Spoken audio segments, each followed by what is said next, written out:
चलो एक भूतिया खंडहर की खौफनाक सच्चाई से पर्दा उठाते हैं, जो एक भूले बिसरे गांव के बीचों बीच है। डरने के लिए तैयार हो? एक घने जंगल के किनारे एक छोटे से गांव में एक पुराना टूटा फूटा खंडहर खड़ा था।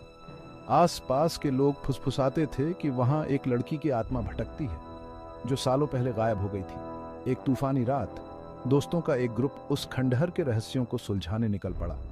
जैसे ही वो अंदर गए, एक ठंडी हवा चली और उनके कदमों के नीचे फर्श चरमराया। अलग अलग होकर मार्क अंधेरे बेसमेंट में चला गया। सीढ़ियों से नीचे उतरते हुए उसे लगा कि कोई उसे देख रहा है। वहां उसे एक पुराना टूटा हुआ आईना मिला। उसे साफ करते हुए उसने अपने पीछे एक लड़की का प्रतिबिंब देखा। घूमकर देखा तो वहां कोई नहीं था।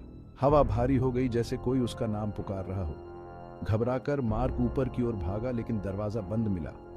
उसके दोस्त कहीं नजर नहीं आ रहे थे। फुसफुसाहटें तेज हो गईं, चीखों में बदल गईं। भागने के लिए बेताब हर खिड़की बंद थी। एक कमरे में उसे एक पुरानी डायरी मिली, जिसमें उस लड़की के अकेले डरे सहमे जीवन का वर्णन था। आखिरी लाइन में लिखा था, अगर तुम मेरी चीखें सुनो तो मुझे मत ढूंढना, मैं पहले ही खो चुकी हूं। अचानक फुसफुसाहटें चीखों में बदल गईं और उसके चारों ओर छाया घिर गई। ठंडी उंगलियों ने उसकी कलाई पकड़ ली और उसे वापस बेसमेंट में खींच लिया। पूरी ताकत से लड़ते हुए उसे डायरी की चेतावनी याद आ गई। आखिरी कोशिश में उसने अपने दोस्तों को पुकारा। उनकी धुंधली आवाजें लौट आईं, उसे रास्ता दिखा रही थीं। पकड़ ढीली हो गई और वह लड़खड़ाकर बाहर निकला। बाहर घर भयानक लग रहा था।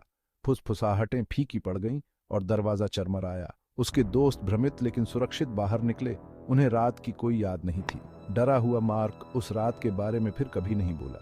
वो ग्रुप जल्द ही गांव छोड़कर चला गया, लेकिन वो घर वहीं रहा, अपने रहस्य अपने अंदर दबाए। आज भी स्थानीय लोग कहते हैं, अगर तुम एक तूफानी रात में वहां से गुजरो तो तुम्हें अभी भी एक लड़की की चीखें सुनाई दे सकती हैं, जो उसे शांति दिलाने के लिए किसी को ढूंढ रही है।